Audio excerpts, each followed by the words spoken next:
राष्ट्रपति प्रणब मुखर्जी की ओर से उपराज्यपाल को बीजेपी को सरकार बनाने का आमंत्रण देने के लिए हरी झंडी मिलने के बाद से दिल्ली सरकार बनाने की संभावनाएं तलाशने का काम शुरू हो गया है। जो संकेत मिल रहे हैं उसके मुताबिक दिल्ली के उपराज्यपाल नजीब जंग अगले कुछ दिनों में विधानसभा में सबसे बड़ी पार्टी यानी बीजेपी को सरकार बनाने के लिए आमंत्रित कर सकते हैं।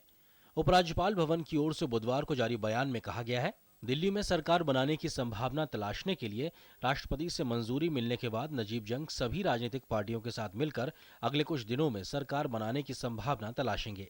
उपराज्यपाल कार्यालय के सूत्रों के मुताबिक बीजेपी को सरकार गठन के बारे में उनकी राय जानने के लिए जल्द से जल्द बुलाया जाएगा।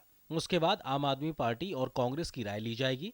कल रात ही विदेश से लौटे उपराज्यपाल ने बुधवार सुबह केंद्रीय गृह मंत्री राजनाथ सिंह से मुलाकात की। उपराज्यपाल ने गृह मंत्री को दिल्ली में राजनीतिक अनिश्चितता को समाप्त करने पर अंतिम फैसला करने से पहले सभी दलों को बुलाने के अपने फैसले की जानकारी दी। वैसे बीजेपी सरकार बनाने के उपराज्यपाल के न्योते को स्वीकारेगी या नहीं, इसे लेकर सस्पेंस बना हुआ है। बीजेपी के नेता उचित समय पर उचित फैसला लेने की बात ही कर रहे हैं, यानी पार्टी ना तो सरकार बनाने की इच्छा जता रही है और ना ही सरकार बनाने से हाथ खड़े कर रही है।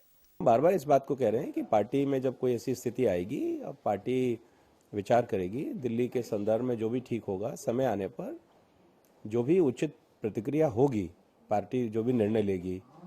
हम लोग जिम्मेदार दल हैं, हम कोई पॉलिटिक्स ऑफ ट्वीट्स नहीं करते हैं, पॉलिटिक्स आरोपों की राजनीति नहीं करते, और जिम्मेवारी के समय आने पर इसका जवाब देंगे। उधर आम आदमी पार्टी ने उपराज्यपाल से आज ही सर्वदलीय बैठक बुलाकर सरकार गठन पर कोई फैसला करने की मांग की है। ऑल पार्टी मीटिंग बुलाई है, सारी पार्टियों से पूछ लीजिए।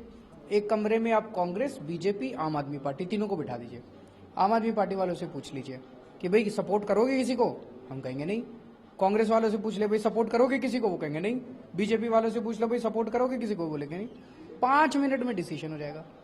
केजरीवाल लगातार नए चुनाव की मांग कर रहे हैं। उधर कांग्रेस ने भी आपके सुर में सुर मिलाते हुए एलजी पर सवाल खड़े किए हैं और नए चुनाव की मांग की है। लोकतंत्र का कायदा है कि ½ + 1 ये मेजॉरिटी मानी जाती है, तो क्या किसी की है? आप जिसको बुला रहे हैं, अगर आप बिल्कुल ही बीजेपी की सरकार के दबाव में काम कर रहे हैं और आपको हिदायत है कि बीजेपी की सरकार बननी चाहिए और आपका काम है उसकी सरकार बनवाना और जबरदस्ती बीजेपी को आप वोट दिलवाने, तो ये बहुत गलत काम होगा जी साहब के लिए। केजरीवाल की अगुवाई वाली आम आदमी पार्टी की सरकार के इस्तीफे के बाद से इस साल 17 फरवरी से दिल्ली में राष्ट्रपति शासन लागू है। मंगलवार को सुप्रीम कोर्ट ने दिल्ली में सरकार बनाने को लेकर केंद्र और उपराज्यपाल की ओर से 8 महीने से फैसला न ले पाने पर नाराजगी जताई थी, जिसके बाद अब फिर से सरकार गठन को लेकर हलचल तेज हो गई है। वैसे बीजेपी के कुछ नेता ये संकेत दे रहे हैं कि पार्टी जोड़ तोड़कर सरकार बनाने की कोशिश करती नहीं दिखना चाहती। हालांकि वो सीधा इनकार भी नहीं कर रही है, जिससे मामला टल रहा है। जानकारों के मुताबिक इस समय का इस्तेमाल वो चुनाव की तैयारियों के लिए कर रही है। देखना यह है कि दिल्ली को नई सरकार के लिए कितना इंतजार और करना पड़ता है। News night desk, DD news.